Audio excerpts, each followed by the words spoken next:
Big boss Malayalam season 7. അപ്പം Akbar പൊട്ടിക്കറിഞ്ഞൊരു promo വന്നിട്ടുണ്ടല്ലോ, അക്ബറിന്റെ 10 പാവമോഷണം പോയെന്നൊക്കെ പറഞ്ഞിട്ടുള്ള ആ കള്ളനെ ലൈവില് കൈയോടെ പിടികൂടിയിരിക്കുകയായിരുന്നു. വേറെ ആരുമല്ല, ക്യാമറയിൽ കൂടെ ലൈവിനകത്ത് കാണിച്ചിട്ടുണ്ടായിരുന്നു അക്ബറിന്റെ പാവ എടുത്തുകൊണ്ട് പോണേ ആ കള്ളനല്ല കള്ളി, പെരുങ്കള്ളി. രാവിലെ തൊട്ട് പുള്ളിക്കാരിക്ക് മോഷണമാണ്. ഒന്ന് അനുവിന്റെ മൈക്ക് മോഷ്ടിച്ചെടുത്തോണ്ട് പോയി ഡ്രസ്സിംഗ് റൂമിൽ കൊണ്ടുവച്ചു. ഇപ്പൊ അടുത്തത് അക്ബറിന്റെ പാവയാണ്, 10 പാവയാണ്. സംഭവം ടാസ്കിന്റെ ഭാഗമായിട്ടാണ്. ഓക്കെ, അതൊരു ഗെയിം പ്ലാൻ ആണ്. പുള്ളിക്കാരി ചെയ്തതിൽ തെറ്റൊന്നും പറയാൻ പറ്റത്തില്ല, അത് ഗെയിം പ്ലാൻ ആണ്. കാരണം ഇവർക്ക് കിട്ടുന്ന പാവ സൂക്ഷിച്ചില്ലെങ്കിൽ അത് മറ്റുള്ളവർ എടുത്തുകൊണ്ട് പോകും എന്ന് എങ്ങനെ വേണമെങ്കിലും കളിക്കാം. ഇതിനകത്ത് ഗ്രൂപ്പ് കളി കളിക്കാം, എക്സ്ചേഞ്ച് ചെയ്യാം, മോഷ്ടിക്കാം. സൂക്ഷിച്ചു വെക്കേണ്ടത് അവരുടെ കടമയാണ്. സംഭവം ശരി തന്നെയാണ്. ഇതിനകത്ത് ആദില കളിച്ചത് ഒരു ഗെയിം തന്നെയാണ്. കാരണം അക്ബർ സൂക്ഷിച്ചു വെക്കാത്തതുകൊണ്ട് അക്ബറിന്റെ പാവ ആദില മോഷ്ടിച്ചു. പക്ഷെ ഇത് വിഷയം അവിടെ അല്ല. ഇതിനകത്തൊരു ചതിയും കൂടെ ഉണ്ട്. കാരണം ഈ ആദിലയും ടീമും തന്നെയാണ് പറഞ്ഞിട്ടുള്ളത് ഈ ഒരു ടാസ്കിനകത്ത് മോഷണം പാടില്ല എന്ന് പറഞ്ഞ് ആദ്യമേ ഒരു ധാരണയിൽ എത്തിയതാണ്. ഇവര് തന്നെയാണ് ഒരു ധാരണ ഉണ്ടാക്കിയത്. ആദിലയും നൂറെ എല്ലാവരും കൂടെ ചേർന്നിട്ടാണ് എല്ലാവരും പറഞ്ഞത് ഇതിനകത്ത് മോഷണം പാടില്ല, അവരവർക്ക് കിട്ടുന്ന പാവ അവരവർ വെക്കുക, മറ്റുള്ളവരെ കയ്യിൽ നിന്ന് മോഷ്ടിച്ചുകൊണ്ട് പോകാൻ പാടില്ലെന്ന് പറഞ്ഞ ഈ ആദില തന്നെ ഇവിടെ അക്ബറിന്റെ 10 പാവ അടിച്ചു മാറ്റി വെച്ചേക്കുവാണ്. അക്ബറിന് സംഭവം മനസ്സിലായിട്ടില്ല. അപ്പം അക്ബറിന്റെ പാവ മാത്രമല്ല, സാവുമാന്റെ പാവയും വേറൊരാൾ അടിച്ചു മാറ്റി വെച്ചു. അത് ഞാൻ പറയാം. അപ്പം എന്നിട്ട് ഇത് ലക്ഷ്മി ഒരു പ്രാങ്കിന്റെ ഭാഗമായിട്ട് ഒരു പ്രാങ്ക് ചെയ്യുവാണ്. അപ്പം പുള്ളിക്കാരി വന്നിട്ട് ഇവരെല്ലാം വെളിയിരിക്കുന്ന സമയത്ത് വന്നിട്ട് പറയും അകത്ത് എല്ലാവരും ഡ്രസ്സൊക്കെ വാരി വലിച്ചിട്ടിട്ടുണ്ട്, എല്ലാവരും പോയി നോക്കുവാന്ന് പറയുമ്പോഴത്തേക്ക് അവിടെ നിന്ന് ആദിലയും എല്ലാവരും എണീച്ച് പോയി നോക്കുന്നുണ്ട്. അക്ബർ അവിടെ ഇരിക്കുന്നുണ്ട്. അക്ബറിന്റെ അടുത്ത് പോകുന്നില്ലേ എന്ന് ചോദിക്കുന്ന സമയത്ത് അക്ബർ പോകുന്നില്ല, ഡ്രസ്സൊക്കെ ഇല്ല, അവർ വാരി വലിച്ചിട്ടോട്ടെ എന്ന് പറയുന്നുണ്ട്. അപ്പം അകത്ത് ചെന്നിട്ടുള്ള ആദില അക്ബറിന്റെ പാവ എടുത്തുകൊണ്ട് പുള്ളിക്കാരി നേരെ പോയിട്ട്, എന്നാൽ പുള്ളിക്കാരിയുടെ കട്ടിലിന്റെ സൈഡിലല്ല വയ്ക്കുന്നത്, അത് നേരെ അനുവിന്റെ ബെഡിന്റെ പുറകെ കൊണ്ട് വയ്ക്കുന്നു. നോക്കിക്കോണം. അപ്പൊ പിടിക്കുവാണെങ്കിൽ അനുവിനെ അങ്ങ് പിടിച്ചോട്ടെ, അനുവിനെ അവിടെ എല്ലാവരും കൂടെ അങ്ങോട്ട് അനുവിന്റെ മണ്ടലോട്ട് കയറട്ടെ. എന്തായാലും നല്ല കൂട്ടുകാരി തന്നെ. അതും നൂറ ഇരിപ്പുണ്ട്, നൂറയുടെ ബെഡിന്റെ സൈഡിൽ വെക്കാം. ഇനി ആദിലയുടെ ബെഡിന്റെ സൈഡിൽ ഈ പാവ വെക്കാൻ പറ്റത്തില്ലെങ്കിൽ അത് നൂറയുടെ ബെഡിന്റെ സൈഡിൽ വെക്കാം. പക്ഷെ ഇത് അനുവിന്റെ ബെഡിന്റെ പുറകെ കൊണ്ട് വെച്ചേക്കുന്നത്. അപ്പം ചിലപ്പം തെറ്റിദ്ധരിപ്പിക്കാനായി എന്തായാലും ചിലപ്പം ഇങ്ങനെ ഈ ഒരു പാവ മോഷണം പോയെന്ന് അറിയുമ്പോഴത്തേക്ക് ചിലപ്പോൾ അക്ബർ വന്ന് നോക്കുന്നൊക്കെ ചിലപ്പോൾ അറിയായിരിക്കും. അനു എന്തായാലും ഇങ്ങനെയുള്ള പരിപാടി ചെയ്യത്തില്ലെന്ന് അവിടെ ഉള്ള എല്ലാവർക്കും അറിയാം. അപ്പോൾ അതുകൊണ്ടായിരിക്കാം അനുവിന്റെ ബെഡിന്റെ പുറകിൽ കൊണ്ടുവച്ചത്. അല്ലെങ്കിൽ ചിലപ്പം അനുവിന്റെ മേലെ എല്ലാം കൂടെ കുതിര കയറാൻ വേണ്ടിയിട്ട് മനഃപൂർവ്വം കൊണ്ടുവച്ചായിരിക്കാം. അനുവിനെ നൈസായിട്ടൊന്ന് അടി കൂടെ ഇട്ടൊന്ന് കൊട്ടാൻ വേണ്ടിയിട്ട് കൊണ്ടുവച്ചായിരിക്കാം. അപ്പൊ എന്തായാലും ഇവിടെ റൂൾസ് പറഞ്ഞ് തുടക്കം തന്നെ ഇവിടെ മോഷണം പാടില്ല എന്ന് പറഞ്ഞ് എല്ലാവരുടെ അടുത്തും പറഞ്ഞ് വെപ്പിച്ച ആള് തന്നെയാണ് ഇവിടെ മോഷണം നടത്തിയേക്കുന്നത്. അക്ബറിന് സംഭവം ആദിലയാന്ന് പിടികിട്ടിയിട്ടില്ല. അതുപോലെ നെവിൻ സാബുമാന്റെ പാവ, സാബുമാന് 2-3 റൗണ്ടിലായിട്ട് 2 പാവ പുള്ളിക്കാരന് കിട്ടിയിട്ടുണ്ടായിരുന്നു. ആ അയ്യോ പാവത്തിന്റെ പാവ നെവിൻ അടിച്ചു മാറ്റി വെച്ചേക്കുവാണ്. അപ്പം ഷാനവാസ് ഇത് കണ്ട് ഇനി നെവിൻ എടുക്കാൻ പോകുന്ന സമയത്ത്, പാവ എടുക്കുന്ന സമയത്ത് ഷാനവാസ് അവിടെ വരുമായിരുന്നു. വന്ന് നിൽക്കുന്ന സമയത്ത് നെവിൻ പാവ എടുത്ത് ഒളിപ്പിച്ചു വെക്കാൻ നോക്കുന്നു. അപ്പൊ ഇത് ആരെ പാവയാണെന്ന് ചോദിക്കുന്ന സമയത്ത് ഇത് എന്റെ പാവയാണെന്ന് പറയുന്നുണ്ട്. അപ്പം ഇത് സാബുമാന്റെ പാവ പോയതറിഞ്ഞതിൽ പിന്നെ ഷാനവാസ് സാബുവാൻ്റെ അടുത്ത് പറയുന്നുണ്ട്, നെവിൻ ആ ഭാഗത്തൊക്കെ വന്ന് ചുറ്റി കറങ്ങുന്നതായിട്ട് ഞാൻ കണ്ടായിരുന്നു എന്ന് പറയുന്നുണ്ടായിരുന്നു. ഇവിടെ 2 പാവയാകുമ്പോഴത്തേക്ക് അറിയാൻ പറ്റത്തില്ലല്ലോ. മറ്റേത് 10 പാവയൊക്കെ ആണെങ്കിൽ അറിയാൻ പറ്റും. കാരണം 10 പാവ മോഷ്ടിച്ച് വെച്ച് കഴിഞ്ഞാൽ അത് അതിലെ മോഷ്ടിച്ചാണെന്ന് തന്നെ പറയാൻ പറ്റും. പക്ഷേ ഒരാൾ മോഷ്ടിച്ചുകൊണ്ട് പോയാന്ന് പറയാൻ പറ്റും. ഇവിടെ 2 പാവയാകുമ്പോൾ പെട്ടെന്ന് നമുക്ക് മനസ്സിലാവത്തില്ല. കാരണം അയാൾ മോഷ്ടിച്ചാണോ അല്ലേ അതോ അയാളെ പാവയാണോ എന്ന് അറിയാൻ പറ്റത്തില്ല. എന്തായാലും അക്ബറിന്റെ പാവ മോഷ്ടിച്ച കള്ളനെ കയ്യോടെ മുക്കിയിരിക്കണം. ഇത് ലാലേട്ടൻ വരുന്ന എപ്പിസോഡിൽ ഇത് ആരാന്ന് അറിഞ്ഞില്ലെങ്കിൽ ഇത് വിഷ്വല് കാണിച്ചു കൊടുക്കണം, അത് മോഷ്ടിക്കുന്നതൊക്കെ. അത് നല്ല രസമായിരിക്കും എന്തായാലും.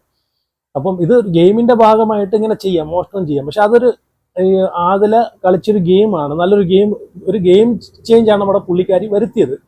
പക്ഷേ ഇവിടെ പുള്ളിക്കാരി മോഷ്ടിച്ചോ കുഴപ്പമില്ല, എന്തിനാണ് ഈ അനുവിന്റെ പുറകെ കൊണ്ടുവയ്ക്കുന്നത്?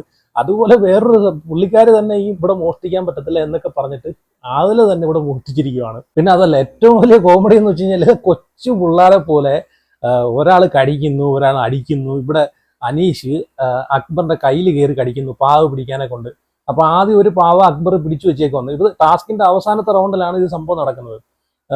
അപ്പം ഒരു പാവ അക്ബർ പിടിച്ചു വെച്ചേക്കുന്നു. അപ്പൊ ആ പാവ വിടാൻ വേണ്ടിയിട്ട് അനീഷ് കയ്യിൽ കയറി കടിക്കുന്നു. അപ്പൊ കടിച്ചപ്പോഴത്തേക്ക് അക്ബർ തിരിച്ച് തലക്കിട്ടൊരു അടി കൊടുക്കുന്നു.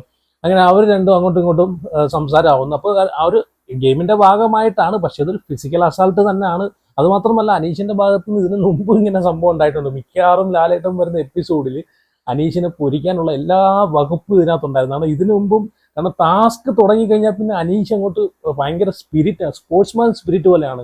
അനീഷ് ഫയർ ആവുകയാണ്. അതുമാത്രമല്ല ഫിസിക്കൽ അസാൾട്ട് കൂടെ പുള്ളിയുടെ ഭാഗത്ത് ഈ കടി, ഫിസിക്കൽ അസാൾട്ട് എന്ന് പറഞ്ഞാൽ അടിയും പിടിയൊന്നുമല്ല, കടി പുള്ളിയുടെ മെയിൻ ആണെന്ന് തോന്നുന്നു. കാരണം ഇതിനു മുമ്പ് ഷാനവാസിന്റെ കൈ കടിച്ചു മുറിച്ചല്ലോ, ഇപ്പം അക്ബറിന്റെ കൈയാണ് കടിച്ചിട്ടുള്ളത്. മുറിഞ്ഞോന്ന് അറിയത്തില്ല.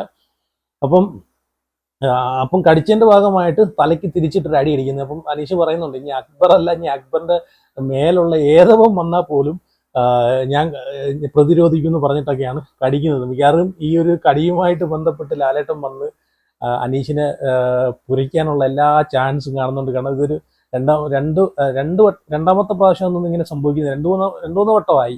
ഒരു വട്ടം ഷാനവാസിനെ കടിച്ചല്ലോ. കടി മെയിൻ ആണ് അനീഷിന്റെ. പക്ഷേ ഒരു പിടിച്ച് തള്ളയൊക്കെ ചെയ്യാം, പക്ഷെ ഈ കടിക്കുന്നത് ഒരു ഫിസിക്കൽ അസാൾട്ടിന്റെ ഭാഗമായിട്ട് വരും. അപ്പം ഉറപ്പായിട്ടും അനീഷിനെ പൊരിക്കാനുള്ള എല്ലാ ചാൻസും കാണുന്നുണ്ട്. അപ്പം ചിലപ്പോൾ ഈ ഒരു വിഷയം അക്ബർ, ഷാനവാസ് ആയതുകൊണ്ട് ആ ഒരു വിഷയം എടുത്തിട്ടില്ല. ചിലപ്പോൾ അക്ബർ ഈ ഒരു വിഷയം ലാലേട്ടൻ വരുന്ന എപ്പിസോഡിൽ എടുത്തിടാനുള്ള എല്ലാ ചാൻസും കാണുന്നുണ്ട്. കാരണം അക്ബറിന് പറയാലോ, അക്ബറിന്റെ ഭാഗത്തൊരു ന്യായം ഉണ്ടെന്ന് വെച്ച് കഴിഞ്ഞാൽ എന്നെ കടിച്ചോണ്ടാ ഞാൻ അടിച്ചെന്ന് പറയാം, ആ സമയത്ത് ഞാൻ അടിച്ചെന്ന് പറയാം. എന്തൊക്കെ പറഞ്ഞാലും ഇവിടെ ഗെയിം കളിച്ചിട്ടുള്ളത് അനീഷാണ്. സൂപ്പറായിട്ട് ഈ ഒരു ടാസ്ക് അനീഷ് ചെയ്തിട്ടുണ്ട് കേട്ടോ. കാരണം എന്ന് വെച്ചാൽ അത്രയും റിസ്ക് ഉള്ള സ്ഥലത്ത് നിന്ന് രണ്ടാമത്തെ റൗണ്ട് ആയപ്പോഴത്തേക്കും അത്രയും പാവകൾ കളക്ട് ചെയ്ത് കൊണ്ടുവരണമെങ്കിൽ അതുപോലെ, കാരണം അത്രയും തള്ളും പിടിയും അടിയും കടിയൊക്കെ നടക്കുന്ന സ്ഥലത്ത് നിന്ന് അത്രയും പാവകൾ ബ്രില്യൻ്റ് ആയിട്ട് കൊണ്ട് വരണമെങ്കിൽ അനീഷ് സമ്മതിച്ചേ പറ്റൂ. അവിടെ ഗെയിം സ്പിരിറ്റ്, അതാണ് ഗെയിം സ്പിരിറ്റ്. അപ്പം അതിൻ്റെ ഇടയ്ക്ക് ഈ പറഞ്ഞിട്ടുള്ള കടിയൊക്കെ ഉണ്ടായിട്ടുണ്ടെങ്കിലും പുള്ളി ഭയങ്കര നല്ല ബ്രില്യൻ്റ് ആയിട്ടാണ് അവിടെ കളിച്ചിരിക്കുന്നത്. അത് പറയാതിരിക്കാൻ പറ്റത്തില്ല. സത്യം പറഞ്ഞാൽ ഈ ഒരു ടാസ്ക് തൂക്കിയേക്കുന്ന അനീഷാന്ന് വേണമെങ്കിൽ പറയണം കേട്ടോ.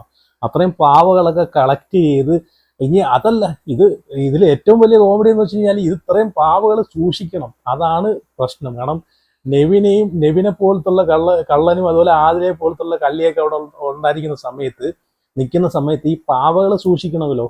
അതാണ് ഏറ്റവും വലിയ റിസ്ക് പിടിച്ച പണി. എന്തായാലും അനീഷ് നല്ല അതിഗംഭീരമായിട്ടാണ് ഈ ഒരു ടാസ്ക് ചെയ്തേക്കുന്നത്. അത് മാത്രമല്ല ഞാൻ ശ്രദ്ധിച്ചിട്ടുള്ളത് അനീഷിന്റെ ഒരു എന്ന് വെച്ച് കഴിഞ്ഞാൽ ഗെയിം വരുന്ന സമയത്ത് അനീഷിന്റെ ആ ഒരു ഇതൊക്കെ അങ്ങോട്ട് മാറും. പിന്നെ അനീഷ് വേറൊരു ലെവലായിട്ടാണ് ഗെയിം കളിക്കുന്നത്.